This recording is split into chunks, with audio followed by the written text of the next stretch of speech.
At kayo medyo nagbabalik normal na ang lagay ng panahon, balik trabaho na rin ang ating mga kababayan dito sa Metro Manila at sa Mabuhay Rotonda. Ilang pasero pa rin po ang hirap sa paghanap ng masasakyan. Kaya naman may libreng sakay na hatid ang unang hirit. Daron po sila, Majuver, love.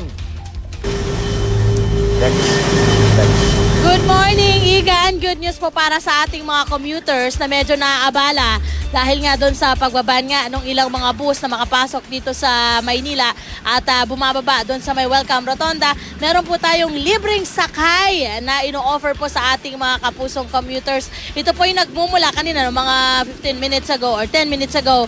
Galing lang kami ng Welcome Rotonda at ngayon ay nandito kami ngayon. Bumabaybay dito sa may Espanya patungo nga ng Quiapo area. Para sa ating mga kapuso no, na gustong sumakay, pwede ho kayong mag-abang doon po sa may Welcome Rotonda at sa may Quiapo area. Pabalik ko yan, vice versa, para po hindi na po kayo gumastos. And at the same time, hindi na rin po kayo mahirapan na maghanap pa ng inyong masasakyan tuwing kayo pumapasok sa eskwela or pumapasok sa inyong mga trabaho. Ngayong umagang ito nga may mga kasama tayo. Good morning, Kuya. Kuya, saan ho kayo bababa?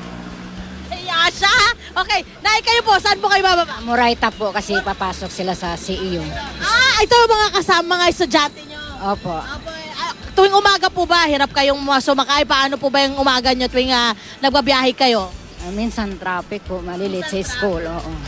Pagkuha po ng mga sasakyan, pagsakay po ninyo, madali ba ang makakuha? Makakuha na po ngayon kasi hindi na po, nakakadaan na po yung mga lalaking mga bus.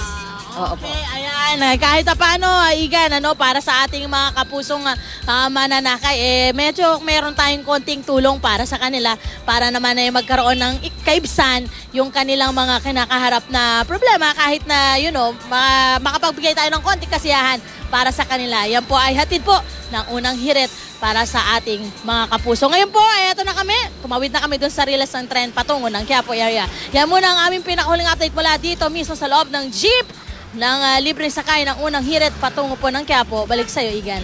Maraming salamat, Laban Juver.